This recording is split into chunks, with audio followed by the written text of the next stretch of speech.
STC first college allotment list जारी हो गई है और अब बात करते हैं सेकंड लिस्ट आपकी कब तक आएगी। और फर्स्ट कॉलेज अलॉटमेंट लिस्ट की मैं कट ऑफ की मैं बात करूँ कि फर्स्ट लिस्ट की कट ऑफ अब क्या रही है, तो पिछले साल 2020 से आपकी कट ऑफ है वो 2021 की कम रही है। कितनी क्या रही है वो बात करेंगे। वैसे तो कोई फिक्स नहीं रहती, लेकिन आपको एक आइडिया मिल जाएगा कि इतने के आसपास आपकी कट ऑफ रही है, इतने नंबर वालों को कॉलेज मिला है। मनपसंद आपको कॉलेज नहीं मिला, यदि आपको कॉलेज मिल गया, मनपसंद कॉलेज नहीं मिला, यानी जो फर्स्ट नंबर सेकंड नंबर पे जो कॉलेज आपने दी थी वो नहीं मिली, उससे ज़्यादा नंबर वाली कॉलेज आपको मिली, यानी नीचे की कॉलेज आपको मिल गई, तो आपको क्या करना है। लेकिन उससे पहले मैं आपको एक बार साइट पे लेके चलता हूँ, क्योंकि अभी साइट पे अलॉटमेंट लेटर का जो लिंक है वो अभी नहीं आया हुआ है। तो देखिए दोस्तों, यहाँ पे आपको शेड्यूल देखने को मिल जाएगा वो कि वो आपकी 3 तारीख वीडियो कॉन्फ्रेंसिंग वगैरह की लास्ट डेट है वो सब कुछ। और लेकिन यहाँ पे जो अलॉटमेंट लेटर का जो लिंक दिखाई दे रहा था वो अभी लिंक यहाँ पे नहीं आया हुआ है। तो अभी क्या है कि ट्राई आफ्टर सम टाइम ऐसा कुछ आ रहा है, उस डायरेक्ट लिंक के ऊपर ओके करें तो अभी थोड़ी देर में ये साइट आपकी सही हो जाएगी। अभी ये प्रॉब्लम चल रही है, कभी आप सोचो कि हमारे साथ ही हो रहा है, सभी के साथ ही ऐसा हो रहा है।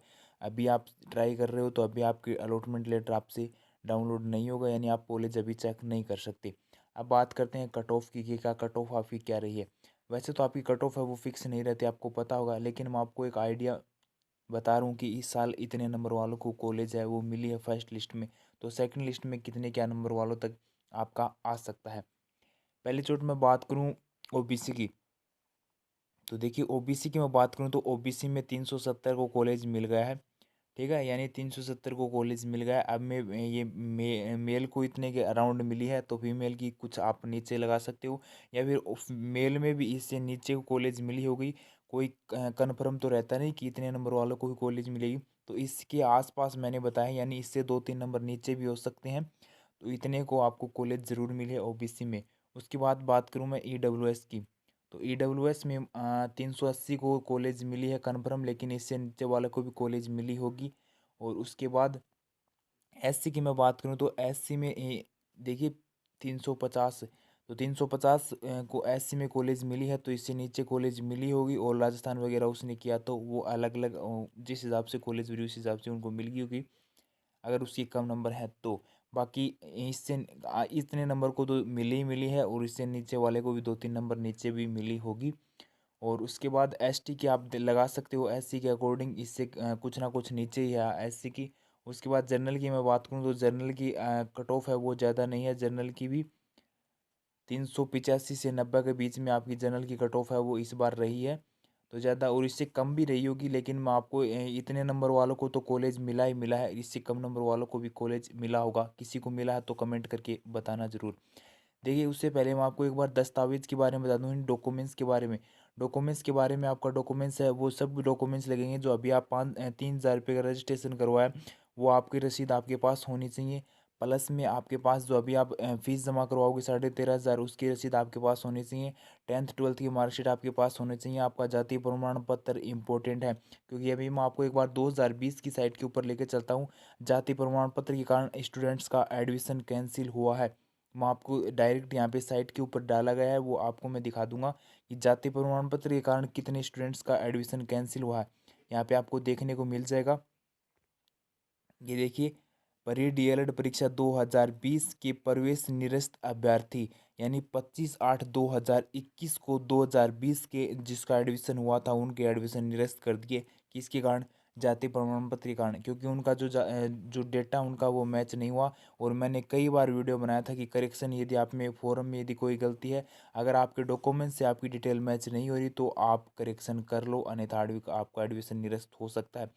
एडमिशन इनका निरस्त कब हुआ देख लीजिए कि फर्स्ट ईयर की में हो गए थे, उसके एग्ज़ाम के टाइम पे इनका एडमिशन निरस्त हो गया था। तो अभी आप जाति प्रमाण पत्र की मैं बात करूँ तो कितने माह पुराना आपका जाति प्रमाण पत्र होना चाहिए। ओबीसी की मैं बात करूँ तो 6 माह आपका जाति प्रमाण पत्र आपका होना चाहिए। और बाकी जो डॉक्यूमेंट्स आपकी टीसी वगैरह, कई कॉलेज वाले टीसी मांग रहे हैं, कई कॉलेज वाले टीसी नहीं मांग रहे। ठीक पीटीटी में भी ऐसा, कई कॉलेज वाले पीटीटी में भी टीसी मांग रहे हैं और कई कॉलेज वाले नहीं मांग रहे हैं। और उसके बाद आपका जिसके पास जो विकलांग वगैरह हैं, दिव्यांग वगैरह, विधवा वगैरह, वो उनका आप अलग से वो सर्टिफिकेट आपके पास होना चाहिए। और आय प्रमाण पत्र की मैं बात करूं तो आय प्रमाण पत्र नहीं मांगा जा रहा है, और अगर कोई कॉलेज वाला मांग रहा है तो मुझे नहीं पता कि वो क्यों मांग रहा है, लेकिन आय प्रमाण पत्र का कोई रोल नहीं है। आय प्रमाण पत्र वहाँ पे काम आता है जहाँ पे आप स्कॉलरशिप लेते हो, स्कॉलरशिप में फॉर्म में आय प्रमाण पत्र का ज़रूरत पड़ती है। ठीक। और ये अलॉटमेंट लेटर वगैरह आपके पास होनी चाहिए, प्रिंट वगैरह, रिजल्ट के प्रिंट वगैरह ये आपके पास होनी चाहिए। और बाकी जैसे आपको जो कॉलेज अलॉट हुई है उस कॉलेज से आप एक बार बात कर लो, वो आपको संपूर्ण डॉक्यूमेंट्स बता देंगे। क्योंकि हर कॉलेज में क्या कि जो मेन डॉक्यूमेंट्स होते हैं वो तो सेम होते हैं। जैसे कई कॉलेज वाले भी, मैं बता रहा हूँ कि कई कॉलेज वाले टीसी मांग रहे हैं, कई नहीं मांग रहे, तो आप कॉलेज से बात करोगे तो आपको वो सब कुछ बता दे देंगे। अब बात करते हैं सेकंड लिस्ट की, कि सेकंड लिस्ट आपकी आखिर कब आएगी। तो अभी देखिए फर्स्ट लिस्ट चल रही है, फर्स्ट लिस्ट का अभी शेड्यूल डाल दिया गया है। उसके बाद फर्स्ट लिस्ट का जो अपवर्ड मूवमेंट होगा आपका, जल्द ही अपवर्ड मूवमेंट का लिंक आ जाएगा। अपवर्ड मूवमेंट का लिंक आएगा, अपवर्ड मूवमेंट होगा, जिसको मनपसंद कॉलेज नहीं मिली वो अपवर्ड मूवमेंट करवाएंगे, यानी जिसको दूर कॉलेज मिली है वो स्टूडेंट अपवर्ड मूवमेंट करवाएंगे। जब अपवर्ड मूवमेंट आपका हो जाएगा और अपवर्ड मूवमेंट का आपका रिजल्ट आएगा, उसके साथ आपकी सेकंड लिस्ट आ जाएगी। यानी जैसे ही अभी शेड्यूल में थोड़ा बदलाव होगा, अपवर्ड मूवमेंट का लिंक डाला जाएगा, उसके साथ ही आपको ये भी बता दिया जाएगा कि अपवर्ड मूवमेंट के बाद आपको रिजल्ट अपवर्ड मूवमेंट का कब आएगा। तो जिस दिन अपवर्ड मूवमेंट का रिजल्ट आएगा उसके उसी दिन आपका 99% आपकी सेकंड लिस्ट है वो जारी होगी। 99 क्या, पूरी 100% ही मान लो, उसी दिन आपकी सेकंड लिस्ट है वो जारी हो जाएगी। ठीक है। तो अपवर्ड मूवमेंट का जिस दिन रिजल्ट आएगा उस दिन सेकंड लिस्ट आपकी जारी होगी। कट ऑफ आप अनुमान लगा सकते हो, इस बार इतने नंबर वालों को हुआ तो थोड़ा आपकी 1-2 नंबर नीचे आपकी ज़रूर जाने वाली है। अब बात करते हैं मनपसंद कॉलेज आपको नहीं मिली तो।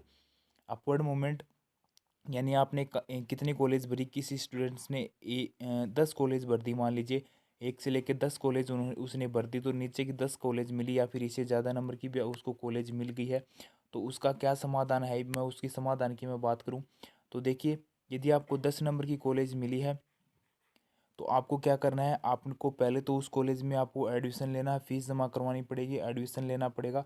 आपका एडमिशन कन्फर्म होने के बाद आप अपवर्ड मूवमेंट का भी लिंक आ जाएगा जल्द ही, 2-3 दिन में। तो अपवर्ड मूवमेंट का लिंक आपको आ जाएगा। अपवर्ड मूवमेंट का लिंक आने के बाद आपको उस कॉलेज अपवर्ड मूवमेंट के लिए अप्लाई करना है। अपवर्ड मूवमेंट के लिए आप अप्लाई करोगे तो अपवर्ड मूवमेंट में आपको मैं बता दूं कि कोई कंफर्म नहीं है कि आपको कॉलेज चेंज हो।